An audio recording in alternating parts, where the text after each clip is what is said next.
College అమ్మాయి కథ. తొలి అడుగు. అజ్ఞాత ప్రేమికుడు. ఈ ప్రపంచంలో కొన్ని బంధాలు అక్షరాలలాంటివి. వాటిని మనం పలకలేం, రాయలేం. కాని ప్రతి పేజీలో, ప్రతి అడుగులో వాటి ఉనికిని మాత్రం బలంగా అనుభూతి చెందగలం. అక్షయ జీవితంలో కూడా అలాంటి అక్షరం ఒకటి ఉండేది. అది ఒక మౌన నిశ్శబ్దం. అక్షయ మధ్యతరగతి అమ్మాయి. సిటీ కాలేజీలో సెకండ్ ఇయర్. తన ప్రపంచమంటే పుస్తకాలు, లెక్చరర్లు, ఇంటిగోడలు. తనకు పెద్ద కల ఉండేది. చదువు పూర్తిచేసి అమ్మనాన్నలకి అండగా నిలబడాలని. కాని అనుకోకుండా తన జీవితంలోకి ఒక కొత్త అధ్యాయం మొదలైంది. ఒక అజ్ఞాత బంధం. ఈ పూలగుత్తి ఎవరు పెట్టి ఉంటారు? నా లంచ్ బాక్స్ పక్కనే. మొన్నైతే నా ఫేవరెట్ చాక్లెట్. నిన్న నా డ్రాయింగ్ షీట్లో పడిన కాఫీ మరకని కవర్ చేస్తూ ఒక చిన్న స్మైలీ స్టిక్కర్. ఇదంతా ఎందుకు జరుగుతోంది? ఎందుకు ఇంత శ్రద్ధ? మొదటి రోజు కాస్త భయం, రెండో రోజు చిన్న చిరునవ్వు, మూడో రోజు ఒక తీయని ఆలోచన. ఎప్పుడూ లేనిది. కాలేజీ అంటే తనకు ఒక కొత్త ఆసక్తి. రోజూ ఏదో ఒక చిన్న బహుమతి, ఒక చిన్న చీటి. అందులో ఎప్పుడూ 3 మాటలు మాత్రమే ఉండేవి. నువ్వు నవ్వుతూ ఉండు, చాలు. ఎవరా వ్యక్తి? నా క్లాసులో ఉన్నాడా? లేదా వేరే డిపార్ట్మెంట్కి చెందినవాడా? నా గురించి అన్నీ తెలుసు. నా ఇష్టాలు, కష్టాలు. ప్రతి చిన్న విషయం గమనిస్తున్నాడు. ఆ అదృశ్య ప్రేమ నా చుట్టూ ఒక కవచంలా ఉంది. ఒకసారి కళ్లతో చూడాలని ఉంది. ఒక్కసారైనా. పరీక్షల సమయం. అందరూ ఒత్తిడిలో ఉన్నారు. అక్షయ కూడా సరిగ్గా చదవలేక, నిద్రలేక చాలా చిరాకుగా ఉంది. సరిగ్గా అదే రోజు తన టేబుల్పై ఒక కవరు దొరికింది. అందులో తన కోసం ప్రత్యేకంగా తయారుచేసిన చదువుకునే టైం టేబుల్, ముఖ్యమైన ప్రశ్నల జాబితా. చివరి పేజీలో ఆ 3 మాటలు. నువ్వు నవ్వుతూ ఉండు, చాలు. ఈ చిన్న సాయం, ఈ ప్రోత్సాహం ఒక అద్భుతంలా అనిపించింది. నేను ఒంటరిగా లేను. నా వెనక ఎవరో ఉన్నారు. ఎప్పుడూ నా గురించి ఆలోచించే ఎవరో ఒకరు. ఆ అజ్ఞాత వ్యక్తి ఎప్పుడూ తన ప్రేమను నేరుగా చెప్పలేదు. తన పేరు చెప్పలేదు. కాని ప్రతి చర్యలో ఆ ప్రాణంలేని కానుకలో నిండిన ప్రేమ వేల మాటల కంటే గొప్పది. అక్షయ్కర్థమైంది. ప్రేమ అంటే ఎదురుగా నిలబడి చెప్పేది కాదు. దూరంగా ఉన్నా, నిశ్శబ్దంగా ఒకరి ఎదుగుదలకు కారణమయ్యేది. అయితే ఆ రోజు వచ్చింది. పరీక్షలన్నీ పూర్తయ్యాయి. కాలేజీ ఆవరణంతా ఖాళీగా ఉంది. అక్షయ గేట్ వైపు నడుస్తోంది. తన మనసులో ఒకటే ఆలోచన. ఇంక ఎప్పుడు ఆ బహుమతులు రావా? తనలో తెలియని ఒక వెలితి. ఆ దేవుడికి కూడా నా సంతోషం ఎక్కువ కాలం నచ్చనట్టుంది. సరిగ్గా అదే సమయానికి ఆమె వెనకాల నుండి ఒక స్వరం వినిపించింది. అది భయంతోనో, కోపంతోనో కాదు. కాని ఒక పరిచయపు కంఠస్వరం. అక్షయ, నాది ఒక చిన్న విన్నపం. నువ్వు నవ్వుతూ ఉండు, చాలు. ఆ 3 మాటలు. ఆమె కోసం రాసిన 3 మాటలు. ఆ స్వరం ఎవరిది? ఆ మౌన ప్రేమికుడు ఎవరు? అక్షయ వెనక్కి తిరిగిందా? లేదా? తెలియాలంటే కథ కొనసాగుతుంది. కాలేజీ అమ్మాయి కథ. ఎపిసోడ్ 2. నేను నీ తోడు. కళ్లముందు గతాన్ని ఆ 3 మాటలు తిరిగి తీసుకొచ్చాయి. నువ్వు నవ్వుతూ ఉండు, చాలు. ఆ మాట అన్న స్వరం వెనకే ఉంది. అక్షయ గుండె వేగం పెరిగింది. తన జీవితాన్ని ఇంతకాలం మౌనంగా చూసుకున్న ఆ అదృశ్య వ్యక్తిని చూడటానికి ఆమె ధైర్యం చేసి వెనక్కి తిరిగింది. ఎదురుగా నిలబడి ఉన్నది రవి. అక్షయకి నోటమాట రాలేదు. రవి తన క్లాస్మేట్.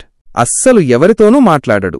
ఎప్పుడూ పుస్తకాలతో తన లోకంలో ఉండే మౌనిలాంటి వ్యక్తి. అలాంటి వ్యక్తి ఇంతకాలం తను పంపే చిన్న చిన్న కానుకల వెనుక ఉన్నాడా? అక్షయ కళ్లల్లో ఆశ్చర్యం, నమ్మకం లేని భావం స్పష్టంగా కనిపించాయి. రవి మెల్లగా, ఏంటి, నన్ను చూసి షాకయ్యావా? అవును అక్షయ, నీ జీవితంలో ఆ చిన్న చిన్న సంతోషాలు పంపించింది నేనే. సారీ, నీకు భయపడటం, ఇబ్బంది కలిగించడం నా ఉద్దేశం కాదు. నిజాయితీగా చెప్పాలంటే నేను చాలా పిరికివాడిని. నీ దగ్గరకు వచ్చి మాట్లాడే ధైర్యం నాకు లేదు. కాని నువ్వు కష్టంలో ఉన్నా, బాధలో ఉన్నా చూస్తూ ఉండలేకపోయేవాణ్ణి. అప్పుడే అనుకున్నాను, నేను నీ తోడుగా మౌనంగానైనా ఉండాలి అని. రవి మాటల్లో ఎక్కడా తొందరలేదు, అహంకారం లేదు. కేవలం నిజాయితీ మాత్రమే ఉంది. అక్షయ మనసులో ఉన్న భారం కాస్త తగ్గింది. ఎందుకు ఇంత శ్రమ తీసుకున్నావు రవి? నిన్ను చూసి నాకు చాలాసార్లు కోపం వచ్చేది. ఎప్పుడూ సీరియస్గా ఉంటావు. అసలు నువ్వు నా గురించి పట్టించుకుంటావనే ఆలోచన కూడా నాకు రాలేదు. రవి చిన్నగా నవ్వాడు. కొన్ని బంధాలు అంతే అక్షయ. అందరి ముందు చెప్పలేం, చూపించలేం. కాని గుండెలోపల అవి ఒక జీవితకాలపు అనుభూతిని ఇస్తాయి. నువ్వు పడిన ప్రతి కష్టం, నాకు కష్టంగా అనిపించింది. నువ్వు నవ్విన ప్రతి నవ్వు నాకు ధైర్యాన్ని ఇచ్చింది. అక్షయ కళ్లల్లో ఒక్కసారిగా నీళ్లు తిరిగాయి.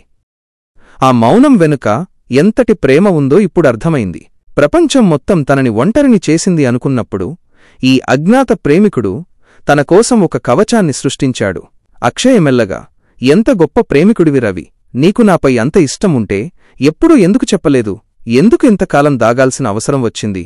ఎందుకంటే అక్షయ, రవి ఆగి ఆమె కళ్లలోకి చూసి, నీకు ఇబ్బంది కలగకూడదని. నీ చదువు, నీ లక్ష్యం నాకు చాలా ముఖ్యం.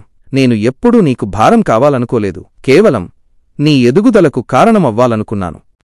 నా ప్రేమను చూపించడానికి నీ పేరు నా పేరు పక్కన ఉండాల్సిన అవసరం లేదు. నువ్వు నవ్వుతూ ఉంటే నా ప్రేమ నెరవేరినట్లే. ఆ మాటలు అక్షయ గుండెను తాకాయి. ఇది కేవలం ఆకర్షణ కాదు, ఇది పరిశుద్ధమైన ప్రేమ. అక్షయ మౌనంగా తలవంచి అతని చేతిని పట్టుకోబోయింది. కాని రవి వెంటనే తన చేయి వెనక్కి తీసుకున్నాడు. లేదు అక్షయ, పరీక్షలు అయ్యాయి. నువ్వు ఇంటికి వెళ్ళు. నీ లక్ష్యం కోసం ఇంకా కష్టపడు. నా ప్రేమ నీకు ఒక బలమవ్వాలి, బంధం కాదు. బంధం గురించి తర్వాత మాట్లాడుకుందాం. ఇప్పుడైతే నేను నీ తోడు. అక్షయ కన్నీళ్లు ఆపుకోలేకపోయింది.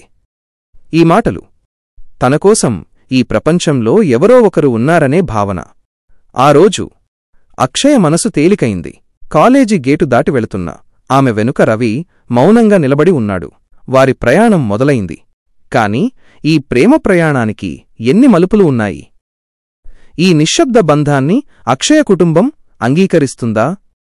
తెలియాలంటే కథ కొనసాగుతుంది. కాలేజీ అమ్మాయి కథ ఎపిసోడ్ 3 లక్ష్యం వైపు అడుగు. కాలేజీలో ఆ చివరి మాటల తర్వాత అక్షయ ఇంటికి చేరుకుంది. రవి మాటలు, అతడి ప్రేమలోని నిజాయితీ తన మనసులో లోతుగా నాటుకుపోయాయి.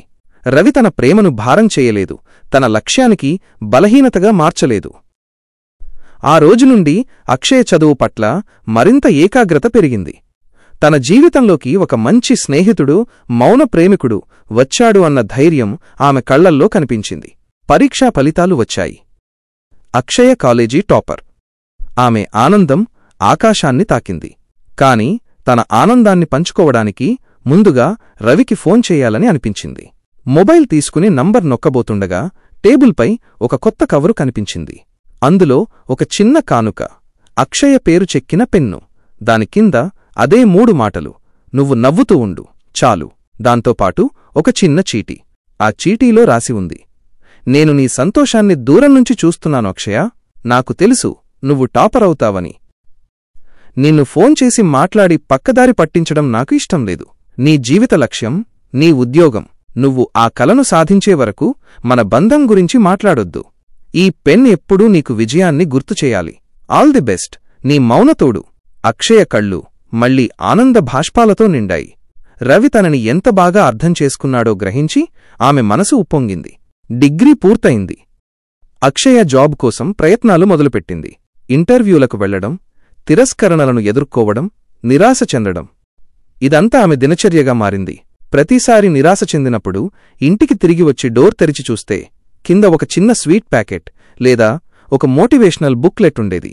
ఇదంతా రవి పనే అని ఆమెకు తెలుసు. రవి తన అదృశ్య శక్తిగా ఎప్పుడూ ఆమె వెనకాల నిలబడ్డాడు. ఒకరోజు పెద్ద కంపెనీలో ఇంటర్వ్యూ ఉంది. అక్షయ చాలా ఆందోళనగా ఉంది. ఇంటర్వ్యూ బాగా జరగలేదు అని బాధపడుతూ వెనక్కి తిరిగి వస్తుండగా అదే కాలేజీ రోడ్డులో కొద్ది దూరంలో ఒక టీ స్టాల్ దగ్గర రవిని చూసింది. అతను తన ఫ్రెండ్తో ఏదో మాట్లాడుతున్నాడు. అక్షయ వెళ్లబోతుండగా రవి కళ్లల్లో కళ్ళు కలిశాయి. రవి ఆశ్చర్యంగా, ఆనందంగా చూశాడు. క్షణంలో ఆమె దగ్గరకు వచ్చి మెల్లగా, ఏమైంది అక్షయ, బాగా జరిగిందా అని అడిగాడు. అక్షయ ముఖం చిన్నబోయింది. లేదు రవి, నేను బాగా చేయలేకపోయాను. నాకు చాలా బాధగా ఉంది. రవి వెంటనే ఆమె భుజం తట్టి, మనం ఈ ప్రపంచంలోకి ఏదో ఒక లక్ష్యంతోనే వస్తాం అక్షయ. ఆ లక్ష్యాన్ని సాధించే వరకు పోరాడాలి. నువ్వు ఎంతవరకు కష్టపడతావో ఆ దేవుడు అంతకు మించిన శక్తిని నీకిస్తాడు. నీకు ఒకే ఒక అవకాశం దొరికితే చాలు, నువ్వు సక్సెస్ అవుతావ్. నాకు ఆ నమ్మకం ఉంది. నువ్వు నవ్వుతూ ఉండు చాలు. ఆ మాటలు అక్షయ గుండెకు బలంగా తాకాయి. ఆమె కళ్లల్లో మళ్లీ పోరాడే శక్తి కనిపించింది. మళ్లీ కొద్ది రోజుల్లోనే ఒక పెద్ద బ్యాంకులో ఉద్యోగం వచ్చింది. ఆ వార్త తెలిసిన మొదటి వ్యక్తి రవి కాకపోయినా ఆమె ఆఫీస్ నుండి ఇంటికి వచ్చేసరికి ఇంటి ముందు గోడపై రంగుల సుద్దముక్కతో పెద్ద అక్షరాల్లో రాసి ఉన్న శుభాకాంక్షలు చూసింది. కంగ్రాట్స్ అక్షయ, నీ విజయం నాకు గర్వకారణం.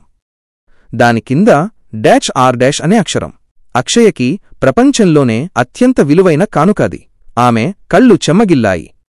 తన ప్రేమను గెలుచుకోవడానికి రవి చేసిన త్యాగం ఎంతో గొప్పది. అక్షయ ఇప్పుడు ఉద్యోగం సాధించింది. మరి ఇప్పుడు వారిద్దరి బంధం ఎటువైపు వెళ్తుంది? ఆ మౌన ప్రేమికుణ్ణి అక్షయ తన జీవిత భాగస్వామిగా అంగీకరిస్తుందా? తెలియాలంటే కథ కొనసాగుతుంది. నిజమైన ప్రేమ గెలిచింది. అక్షయ జీవిత లక్ష్యం నెరవేరింది. కాని ఆ మౌన ప్రేమికుడు రవిత్యాగం వెనుక ఉన్న అసలు కారణమేంటి? రవిని తన జీవిత భాగస్వామిగా అంగీకరించడానికి అక్షయ సిద్ధంగా ఉందా? ఈ ప్రేమకు ఆమె అమ్మా నాన్నలు ఒప్పుకుంటారా? తెలియాలంటే కాలేజీ అమ్మాయి కథ తదుపరి భాగం కోసం తప్పకుండా వేచి ఉండండి. ఈ కథ మీకు నచ్చినట్లయితే మా ప్రయత్నాన్ని ప్రోత్సహించడానికి ఈ వీడియోను లైక్ చేయండి. మీ మిత్రులకు, శ్రేయోభిలాషులకు ఈ ఎమోషనల్ స్టోరీని షేర్ చేయండి. మరిన్ని ఆసక్తికరమైన కథల కోసం